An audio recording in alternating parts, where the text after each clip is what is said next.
Assalamualaikum warahmatullahi wabarakatuh. Kita dari kelompok 9 akan mempresentasikan hasil kerja kita, yaitu tentang modul input dan output.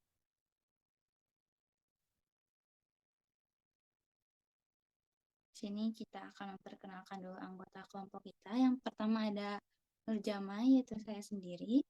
Yang kedua ada Nur Hatifah. Kemudian ada Resa. Terus ada Syifa Sylvia. Dan ada Teni.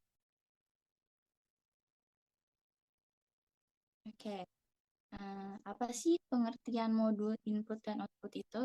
Jadi, modul input dan output itu merupakan suatu entiti di dalam komputer yang bertanggung jawab atas pengontrol sebuah perangkat eksternal, satu atau lebih, dan untuk pertukaran data antara perangkat-perangkat tersebut dengan memori utama dan register atau CPU. Gitu. Oke, berikutnya ini ada struktur modul input-output. Kemudian berikutnya ada fungsi modul input dan output yang akan dijelaskan oleh Resa. Baik, fungsi modul input dan output. Jadi di sini terbagi 5. Yang pertama ada kontrol dan timing, kedua komunikasi prosesor, ketiga komunikasi antar peripheral, yang keempat data buffering, yang terakhir deteksi error yang terjadi pada peripheral. Nah, kalau misalnya kontrol dan timing, itu untuk mengatur agar kecepatan transfer data yang berbeda-beda antar peripheral dapat tersinkronisasi ya. Kalau misalnya komunikasi prosesor, itu untuk mengirim data dan kontrol atau perintah dari prosesor ke peripheral. Kalau misalnya data buffering itu menampung data sementara. Kalau misalnya yang terakhir, poin terakhir, itu untuk melaporkan pada prosesor. Jadi buat melaporkan si errornya itu ya kepada prosesor gitu. Next. Selanjutnya ada bagian dari perangkat eksternal yang akan dijelaskan oleh Nur Hatifah. Silakan Mbak Nur Hatifah. Untuk bagian perangkat eksternal, yaitu yang pertama, kontrol signal, menentukan fungsi-fungsi yang dilakukan perangkat, seperti mengirimkan data ke modul I/O, menerima data dari modul I/O, report status atau membentuk fungsi kontrol tertentu ke perangkat.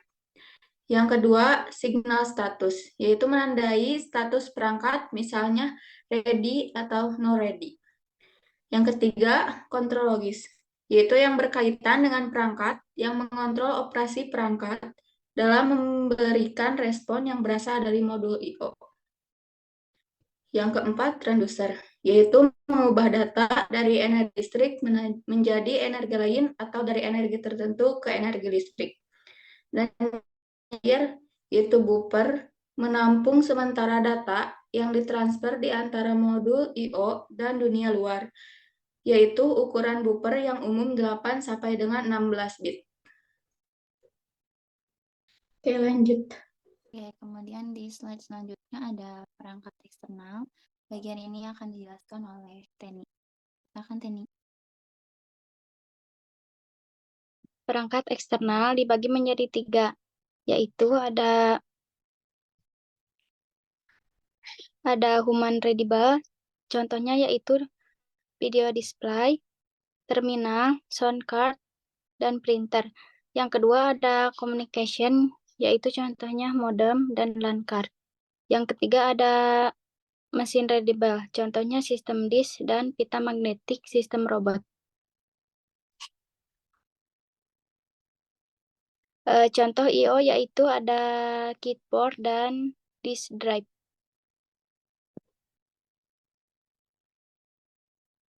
Oke, yang terakhir ada klasifikasi perintah I/O yang akan dijelaskan oleh Syifa. Oke, silakan Syifa.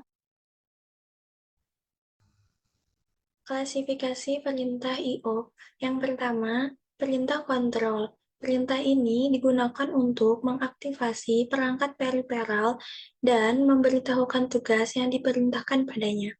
Yang kedua, perintah tes. Perintah ini digunakan CPU untuk menguji berbagai kondisi status modul I/O dan periferalnya. Yang ketiga, perintah read. Perintah ini untuk mengambil suatu paket data, kemudian menaruh dalam buffer internal. Proses selanjutnya, paket data dikirim melalui bus data setelah terjadi sinkronisasi data maupun kecepatan transfernya. Yang terakhir, perintah write. Perintah ini kebalikan dari perintah read. CPU memerintahkan modul I/O untuk mengambil data dari bus data untuk diberikan pada perangkat periferal tujuan data tersebut. Oke, mungkin segitu aja penjelasan dari modul input output dari kita. Mohon maaf apabila ada kesalahan atau kekurangan. Terima kasih semuanya. Assalamualaikum warahmatullahi wabarakatuh. Terima kasih guys. Celada